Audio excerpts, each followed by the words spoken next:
Mas o que o senhor traz para a gente hoje também, Coronel?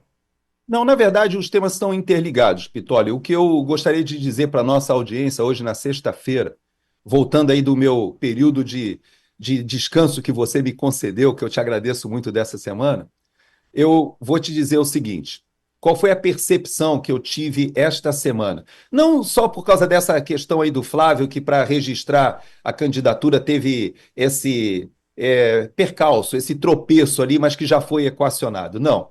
Eu digo que hoje nós no Brasil não podemos entrar nessa campanha eleitoral de forma ingênua, achando que nós estamos simplesmente em uma disputa entre esquerda e direita. Não é isso. É fundamental a gente entender que, embora esse entorno geopolítico seja muito importante, nós já falamos sobre isso ainda agora, na verdade, nós estamos em uma luta de uma organização criminosa e nós precisamos entender que essa organização criminosa, que tem relação com a questão do Banco Master, desde os 129 milhões ali do Alexandre de Moraes, mas não é somente isso.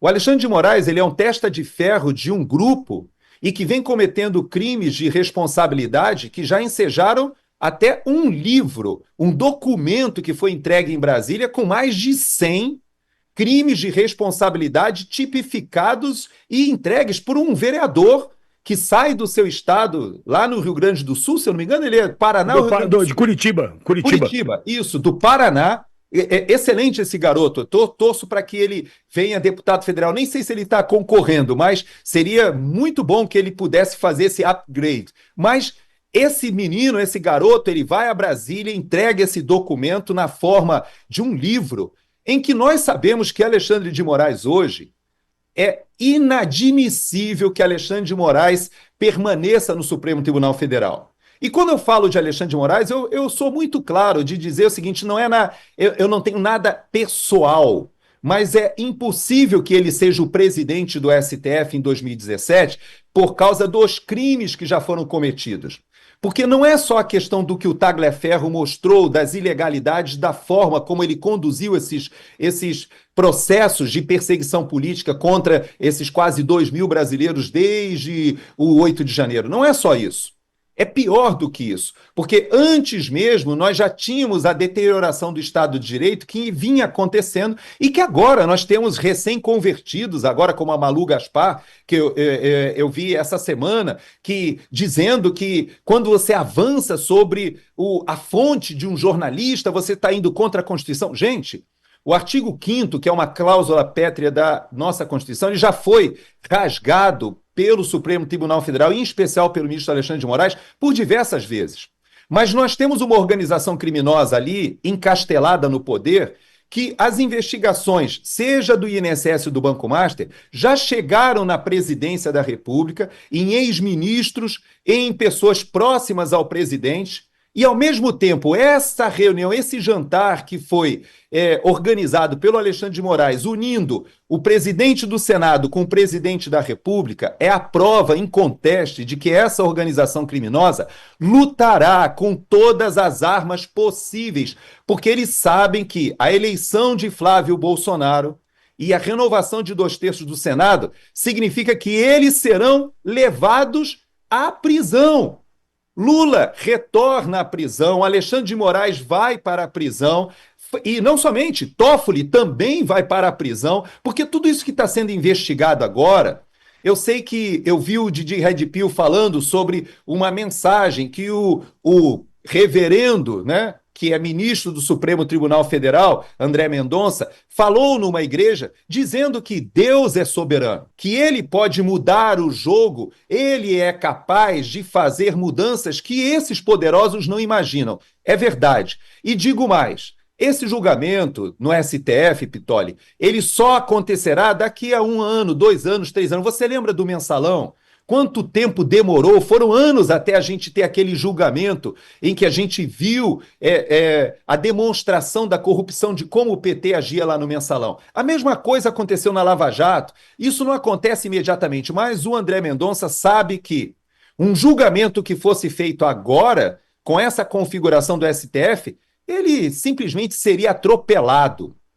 Mas isso não vai acontecer se esse julgamento for conduzido para um segundo momento. Então, nas eleições desse ano, nós temos a possibilidade de achar um remédio constitucional para a gente não ficar refém dessa organização criminosa, Pitoli. Então, é muito importante que a gente entenda, nós não entraremos num período eleitoral no qual eles vão caminhar para o cadafalso, sabendo que a eleição de Flávio e a renovação de 2/3 do Senado não é a vitória de um grupo político, não é a vitória da direita contra a esquerda, não é uma disputa, não, é existencial. Eles sabem que serão presos, serão condenados, sabem que cometeram crimes. Lula, é óbvio que não é só o irmão do Lula, não é somente o Lulinha. Eu vi mais cedo você dizendo que você gostaria de ver as investigações avançando para que chegassem Lulinha. Lulinha não será preso porque ele está na Espanha, ele está salvaguardado, mas se a ordem de prisão acontecer, ele já fica numa situação em que a gente expõe os ex-ministros. Ou será que nós esquecemos que o Lewandowski está também arrolado nessa questão do Banco Master? Ou será que nós esquecemos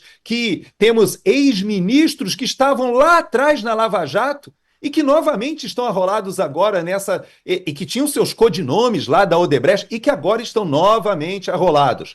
Então, aquela profecia que o vice-presidente falou lá atrás, na penúltima eleição, quando ele dizia que se Lula voltasse ao poder, a quadrilha retornaria à cena do crime, e que ele resolveu se incorporar à quadrilha por alguma razão que a gente não sabe, quem sabe no futuro a gente venha a compreender, mas essas forças políticas que se uniram, elas se transformaram hoje em uma organização criminosa, uma Orcrim, né, como o pessoal fala. Essa organização criminosa vai lutar, Pitoli, para não serem responsabilizados. Ou a gente acha que eles vão simplesmente dizer o seguinte: não, tudo bem, vamos para a eleição, o Flávio vai ganhar, os senadores vão... isso, nós sofreremos impeachment, seremos processados, seremos condenados. Você acha que eles vão para o cadafalso assim, calmamente? Não vão. Então é importante a gente entender que o que está em disputa nessa eleição não é só uma questão política, mas é uma questão existencial até para o Estado de Direito, para a nossa República. Nós não temos mais independência entre os poderes, nós temos uma juristocracia que avançou para uma ditadura da toga, mas que não é uma ditadura da toga que representa simplesmente um desbalance entre os poderes. Não, eles estão blindando uma organização criminosa, que tem questões do INSS, tem questões do Banco Master, mas nós não podemos esquecer, né, Pitoli? Tem as questões da Lava Jato, porque nenhum deles foi descondenado. Toda a Lava Jato foi desfeita, mas os crimes nós conhecemos. E aí eu termino o meu comentário ligando com a sua primeira provocação. Os Estados Unidos, Pitoli, acompanharam a questão da Lava Jato porque várias empresas fizeram acordos de leniência aqui nos Estados Unidos. E hoje, tanto o Marco Rubio conhece o que foi feito na América Latina, como eles estão agora na Colômbia fazendo o desmonte de algo que quase que transformou a Colômbia num país ingovernável. Eles já fizeram essa intervenção na Venezuela, estão usando os meios econômicos, os acordos para todos os países do nosso entorno e farão o mesmo conosco. Nós temos a possibilidade de virar essa página se nós tivermos, inclusive, a ajuda dos Estados Unidos, porque não temos capacidade de nos livrarmos dessa organização criminosa. Se eles realmente partirem para o confronto, eles podem, por exemplo, tirar o Flávio como fizeram. Essa semana, inclusive, eu fiz uma comparação, Pitoli, com a Corina Yoris. Você lembra que a Corina Yoris foi aquela que os venezuelanos escolheram para substituir Maria Corina Machado?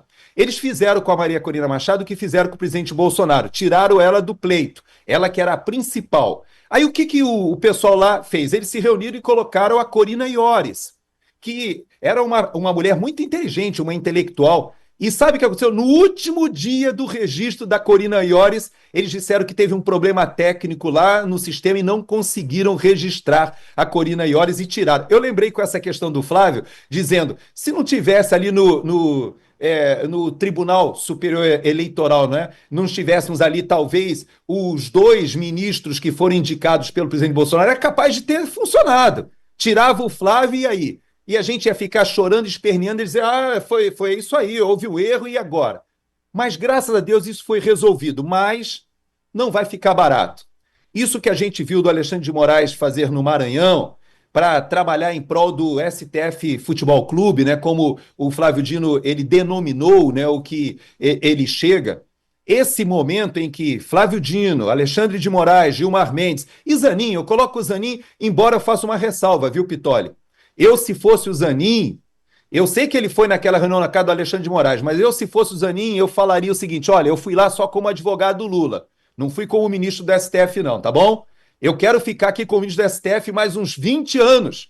Fico quietinho, pianinho, porque, na verdade, Alexandre de Moraes, Toffoli, Gilmar Mendes, eles sabem que estão com os dias contados no STF e vão brigar, vão lutar. A disputa será ferrenha. Não teremos um período eleitoral normal. Isso que aconteceu agora, do STF avançar sobre os caciques do Centrão, dizendo, olha, quem se coligar com o Flávio Bolsonaro, nós vamos partir para cima. E foi isso que aconteceu. O Centrão ele se colocou neutro porque eles estão com medo, os caciques.